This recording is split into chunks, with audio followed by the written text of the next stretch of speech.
The most powerful person in the room is rarely the loudest. They're the one who said nothing and meant everything by it. You've met them. You've probably feared them without knowing why. And if you're honest with yourself, you've probably misread their silence as weakness, right before they proved you completely wrong. There is a war happening inside every strong person, a war no one sees, a war fought in the dark corners of the mind at 3 a.m., when the world is asleep and every wound is louder than it ever was in daylight. Marcus Aurelius fought this war every single day. He was the most powerful man on earth, emperor of Rome, commander of millions, and yet his greatest battles were never fought on a battlefield. They were fought inside himself, in silence, in secret, in the pages of a journal no one was ever supposed to read. What he discovered there changed everything I thought I knew about strength. Here is the brutal truth they never teach you. Silence is not the absence of power. Silence is where power lives. Most people misunderstand this completely. They think strength sounds like dominance. It shouts. It demands respect. It fills the room with noise and posture and the desperate need to be seen. But that is not strength. That is fear wearing a costume. Real strength, the kind Marcus Aurelius embodied, looks completely different. It is still. It is patient. It is terrifyingly composed. And it never explains itself to anyone who is not worthy of the explanation. Think about the last time someone hurt you. Maybe it was a betrayal, a lie, someone taking credit for your work, dismissing your effort, or stabbing you in the back while smiling at your face. What was your instinct? To react, to defend yourself, to make sure they knew what they did and exactly how it made you feel. That instinct is human. But Marcus would say that instinct is also a chain, and by following it, you handed your enemy the key. Because here is what weak people never understand about strong people. They have already processed the pain. Quietly, completely, alone. By the time a strong person faces you, they are not reacting, they are responding. And there is a universe of difference between the two. Reaction is fire. It burns fast, burns bright, and burns you along with everything else. Response is ice. Measured, deliberate.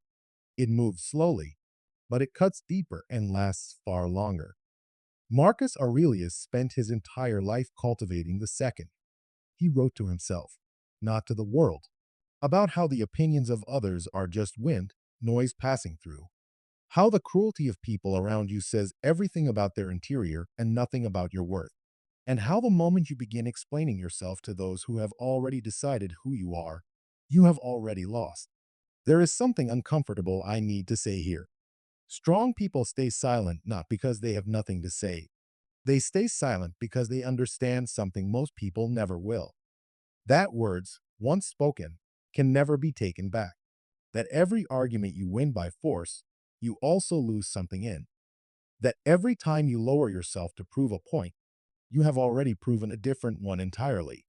Marcus Aurelius was surrounded by people who wanted to bring him down, senators who resented him, generals who questioned him, philosophers who challenged him, and yet history records him as one of the most respected figures who ever lived. Why? Not because he silenced his critics with power, but because he refused to become what they needed him to become. He never gave them a reaction. He never handed them a weapon made from his own emotion. He simply continued to think clearly, to act justly, to build rather than to burn. That is a kind of strength the modern world has almost completely forgotten. We live in an era that rewards noise, where the loudest voice wins the algorithm, the attention, the applause, where people perform their pain publicly and call it courage, where silence is misread as weakness, humility is mistaken for submission, and patience looks like failure to those who can't sustain it. And so we have raised a generation of reactors, people who cannot sit with discomfort, who must respond to every slight, who treat every small injustice as a war worth fighting out in the open. Marcus Aurelius would look at this world and weep, because he understood something that takes a lifetime for most people to learn. Not everything deserves your energy. Not every battle deserves your sword.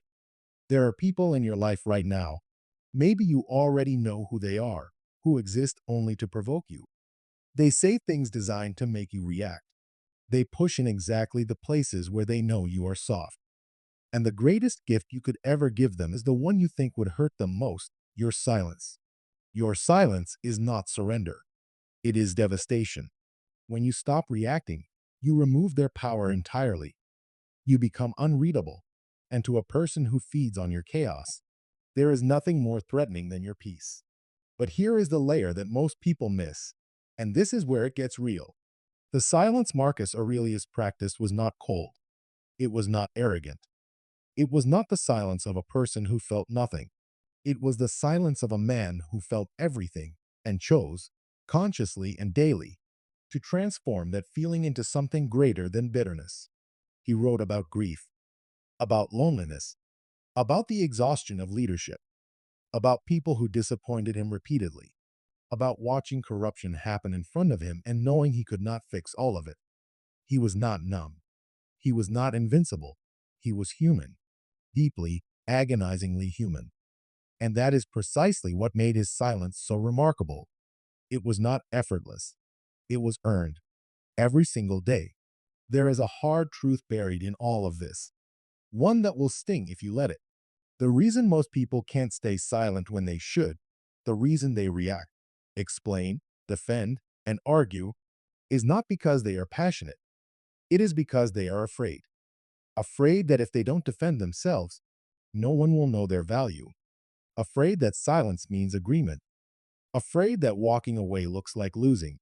But the deepest fear beneath all of those is this: they do not yet trust themselves enough to exist without the approval of the very people who are trying to destroy them. Marcus Aurelius trusted himself completely, not because he was perfect. He was the first to admit he was not, but because he had done the work, the interior work, the kind that happens in the dark, in the silence, away from the world's noise. He knew who he was. And when you know who you are at the level he knew himself, you do not need to convince anyone of anything. You simply act, and you let time do the rest. This is the final thing I want to leave you with. Strong people stay silent because they are building something, and building requires patience, focus, and an almost ruthless refusal to be distracted. Every moment you spend arguing with someone who will never understand you is a moment stolen from the life you were meant to create. Every reaction you give to someone who doesn't deserve your depth is energy you took from your own becoming. The most dangerous, powerful, quietly unstoppable people you will ever encounter in your life are not the ones screaming the loudest. They are the ones who said nothing, who walked away, who went back to their work, their purpose, their craft, and built something so undeniable that eventually the noise had no choice but to go quiet. Marcus Aurelius spent his entire reign building an empire, facing loss, enduring betrayal, and fighting a war on every front. And still, every night, he sat in silence and wrote not about his enemies, but about himself, about how he could be better, clearer, stronger, more just. That is the real lesson. Silence is not what you do to others. It is what you do for yourself. Go be silent. Go build something. Let the noise wonder what you're doing. And then, one day, show them.